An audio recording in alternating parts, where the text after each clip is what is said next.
Topic I bring up every single week, safety. We got to keep on circulating these videos until they finally do something about it.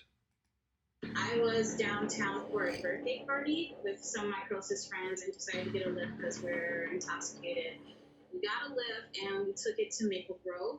The Lyft driver overheard us talking. I lived in like Fridley, and he said he's on his way back home. If I wanted to ride home for free, I took it. He just seemed like he was just helping out. On our way, he started asking questions like, is the party over? Do you want to drink anymore? I have liquor in my glove compartment. Do you want to taste?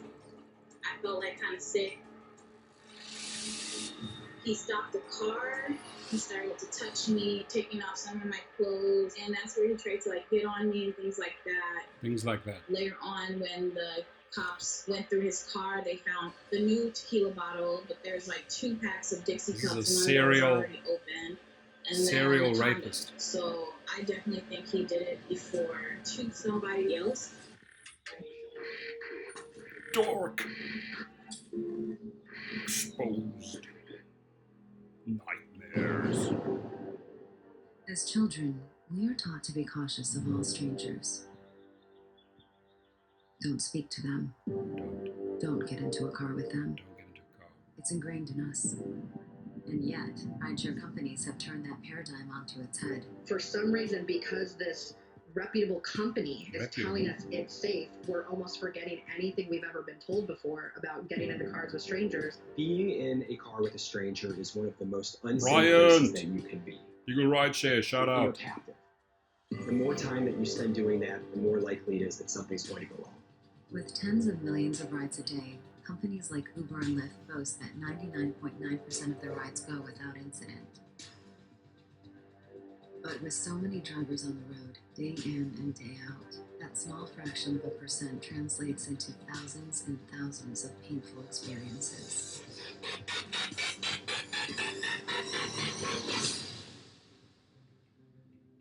In recent years, the safety standards of rideshare companies have come under scrutiny. In 2019, Uber released a detailed report addressing the public's safety concerns, providing data about crimes committed by both drivers and passengers. They outlined close to 6,000 sexual assaults that had happened in a 2-year period, taking into account that roughly 1 in 3 women report their assault. They compare it to how it's lower than national statistics for rapes and sexual assault in general, but when you take into account that it's happening on a platform and it's a company that's putting 2 people together, I think that completely changes the equation. Kristen Barton and her law firm contend that rideshare companies aren't doing enough to protect their passengers. They represent 38 victims of sexual assault, have filed 5 lawsuits against Lyft and 1 against Uber. Jane Roe, too, is one of the complainants. This is her story.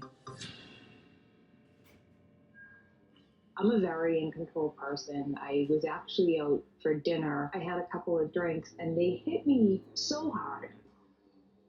I don't drink and drive, and I ordered a Lyft to get home because I thought that was safer than driving myself.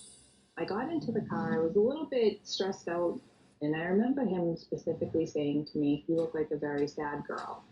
Sad girl. I felt very weird at that point. I'm paying for this ride just to get me home.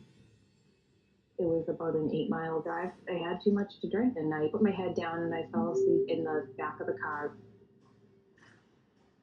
Going down the highway, like 2 exits before he was to get off, he reached his hand back, and I froze. And I'm like, what's going on? I kind of brushed his hand off. He did it again. He was able to take his hands and get them into my hand. And that's when I started to panic. I'm in a vehicle that's moving. I can't jump out of the car. My life flashed before my eyes. Then I decided to fight back. So I jumped over the front seat and I strangled him. We had an altercation in the car. We were fighting. He pulled over, dragged me out of the car. He got away, but he had my phone and my laptop. I had all my personal belongings, and he threw them out of the vehicle, ran over them multiple times, and left me in the middle of a dark street.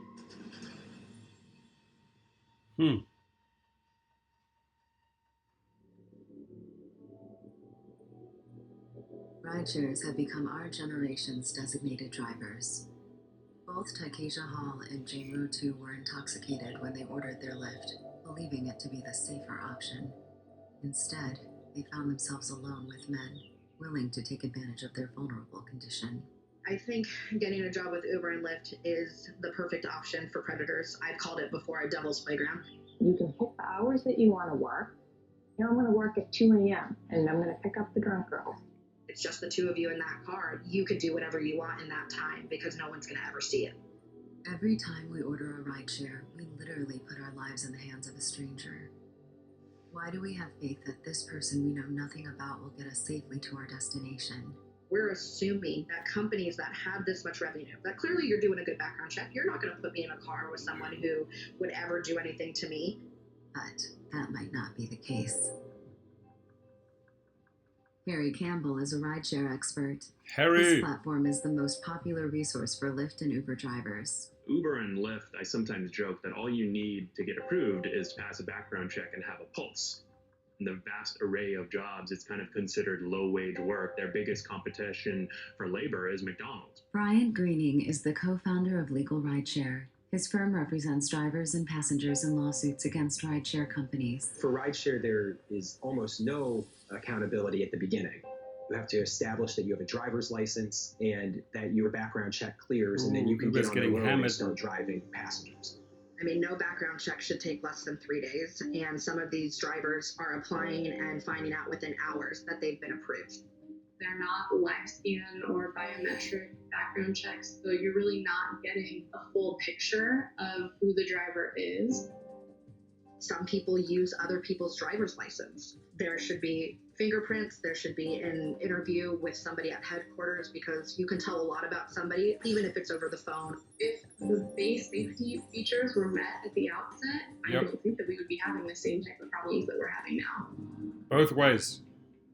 The Passengers system has flaws. and drivers. In 2019, London's Transportation Authority took action against Uber after identifying what they called a pattern of failures that placed passengers at risk. The city of London removed Uber's permit to operate because they found that 14,000 trips happened where basically the driver who picked up the passenger wasn't who they said they were.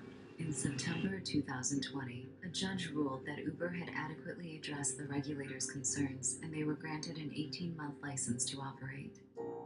For Kristen Barton And they her screwed firm up again. and the legal rideshare team, they see themselves as an integral part in shaping the future of rideshare. In terms of safety, they're playing catch up. You know, a lot of the safety changes that have been made in the past are in reaction to lawsuits that have been filed and because of bad publicity that they're getting. Bad publicity every single day. Lyft have adopted new measures Dara to improve their Koshashawi, safety failure. standards, adding in app features like the new emergency button and banners Logan that Green, help failure. passengers verify their driver's identity, as well as new standards for background checks. We are They big can do fans way of more. rideshare. It's the now and the future in terms of Tell how them, we're getting Bryant. around. That said, steps can be taken to make it safer. We're certainly not trying to say that rideshare shouldn't exist, but it should be safe. When we're dealing with billion-dollar companies and some of the most innovative companies in the world, they need to be taking measures to ensure that they're pairing safe drivers with safe passengers, and there needs to be accountability, there needs to be safety mechanisms. Both ways. And we're almost there, but they need to take that extra step. For most passengers, rideshares are safe. 99.9% of all rides will end without incident. But for the victims of sexual assault, those rides leave lasting scars. Because it's such a small percentage, they're not investing the time and the energy. Circulate the video, ladies and gentlemen. Tweet it. Share it. Facebook it. People's lives that people who are going through this. Subscribe to my channel, please. Rideshare Professor. The only way these companies are going to stop. Pushing for safety. Is big enough in their eye. We're coming after you to fix this. And to make sure that if you have software, make sure that it's being used for good. Because evil is creeping in. You got to stop that. Exactly. We will stop it. Very good.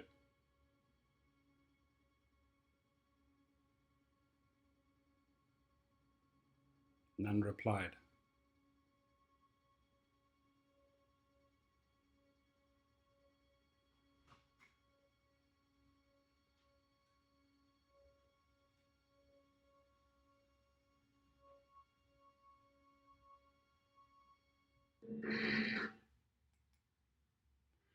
So go check out oxygen.com if you want to see more. Again, this topic, safety, we're doing this for both sides, for riders and for drivers, right? The more you circulate these type of mini documentaries in social media, the more foolish Dara Khosrowshahi, Uber, Logan Green, Lyft look, and they get exposed. And the more we expose them, they got to do something about it. So please, ladies and gentlemen, do share the video. Shout out to my sponsor Curial. Shout out to my sponsor Display Ride, who are also pushing hard and heavy on safety. Thank you for doing that. Thank you for actually doing something about safety versus Uber and Lyft just sitting back.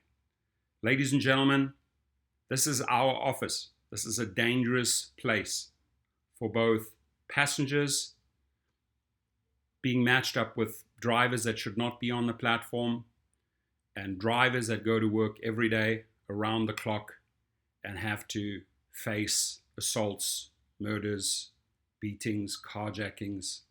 Let's all work on this. Thank you.